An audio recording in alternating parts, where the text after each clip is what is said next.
Hello everyone, my name is Meena Ramchandani. I'm an infectious disease physician at the University of Washington in Seattle. This podcast is dedicated to an STD literature review for healthcare professionals who are interested in remaining up to date on the diagnosis, management, and prevention of STDs. We're going to focus this episode on Trichomonas vaginalis. It's a parasite that is one of the most common STIs worldwide, and it can lead to serious reproductive morbidity and poor birth outcomes.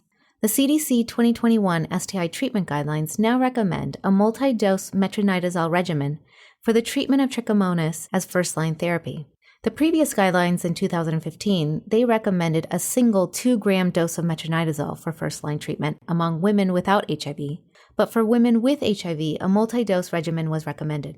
And this recommendation for women with HIV was based on data from a randomized treatment trial that was published in 2010 by Dr. Kissinger and colleagues, which showed that the 7-day metronidazole dose was more effective than a single dose, but in this particular population. So let's review some of the literature supporting the multi-dose metronidazole treatment for trichomonas in the 2021 STI treatment guidelines, and look at one newer option to treat trichomonas, which is called secnidazole. This first article for review was published in Lancet Infectious Diseases by Dr. Kissinger and colleagues in November of 2018. It was titled, A Randomized Trial of Metronidazole in a Single 2-Gram Dose versus 500 milligrams twice a day for 7 days for the treatment of trichomoniasis in women. So this was a randomized open-label trial of 623 women without HIV and not pregnant to evaluate the effectiveness of a single dose of metronidazole versus that multi-dose 7-day regimen for the treatment of trichomoniasis.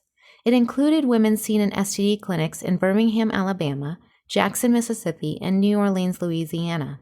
In these areas, there were legal or institutional restrictions, so none of the clinics routinely provided expedited partner treatment, but some partners were given expedited partner treatment at the medical provider's discretion.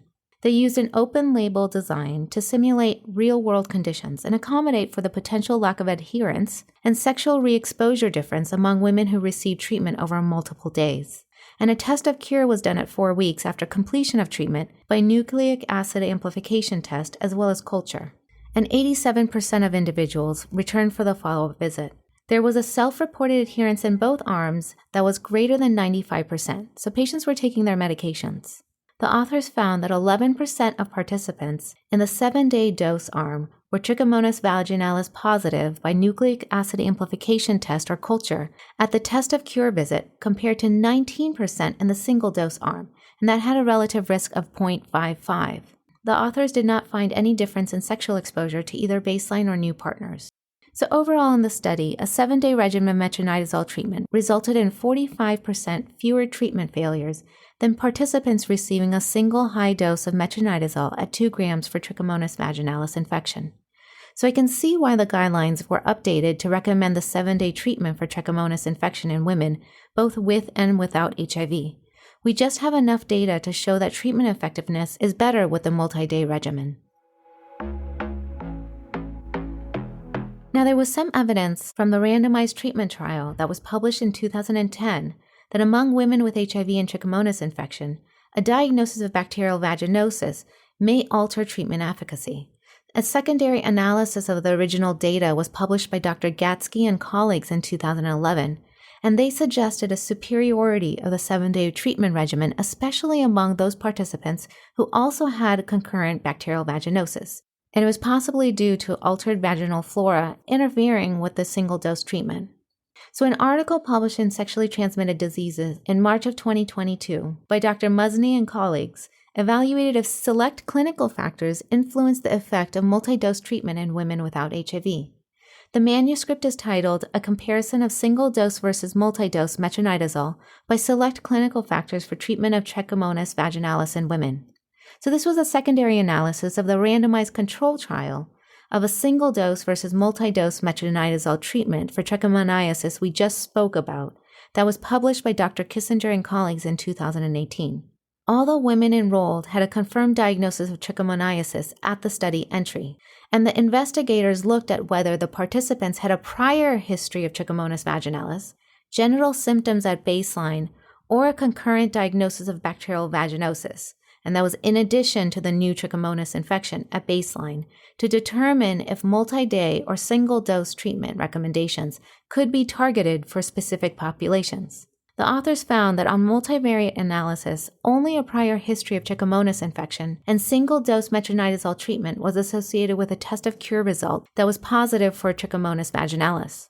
The unadjusted analysis found a trend of women with Trichomonas vaginalis randomized to the single dose of metronidazole having a greater odds of being repeat test positive at test of cure than women randomized to the multi-dose regimen if they had baseline genital symptoms, but this finding was not significant in multivariable analysis.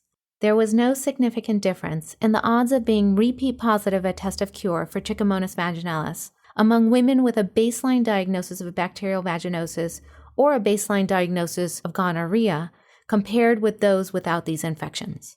So this study reinforces the multi-dose treatment regimen for trichomoniasis, especially in women with a history of this previous infection, although I must note this was a self-reported history.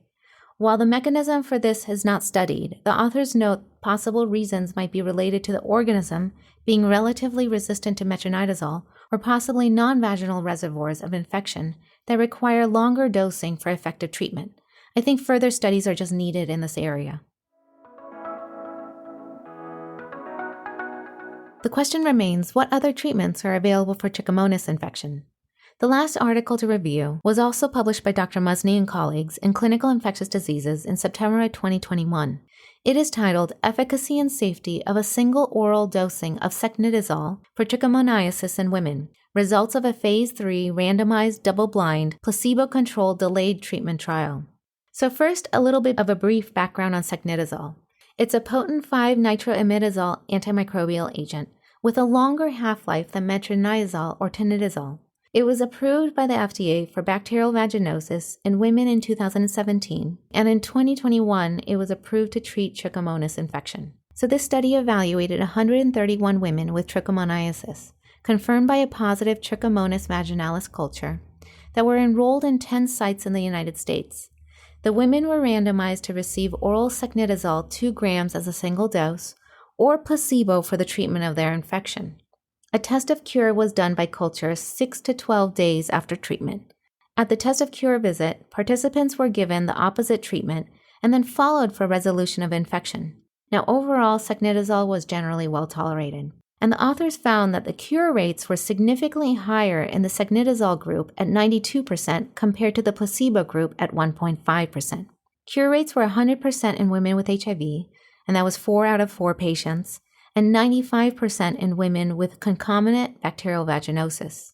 So the results of this study support secnidazole as a treatment for trichomoniasis. Given the long half-life of about 17 hours, this might be a good single-dose option, especially if patients might not be able to adhere to the multi-dose metronidazole treatment regimen. I wonder if we'll be seeing more information on secnidazole for the treatment of Trichomonas infection in the future, particularly a treatment study comparing secnidazole to metronidazole. To conclude, I'd like to summarize some key points from this session. A 7-day regimen of metronidazole treatment was more effective at treating Trichomonas infection in women than a single high dose of metronidazole. A baseline diagnosis of bacterial vaginosis does not seem to influence the superiority of a 7-day metronidazole treatment regimen. Women with a self-reported prior history of Trichomonas infection were more likely to fail with a single-dose metronidazole treatment. A single dose of secnidazole was found to treat Trichomonas in women with high cure rates compared to placebo.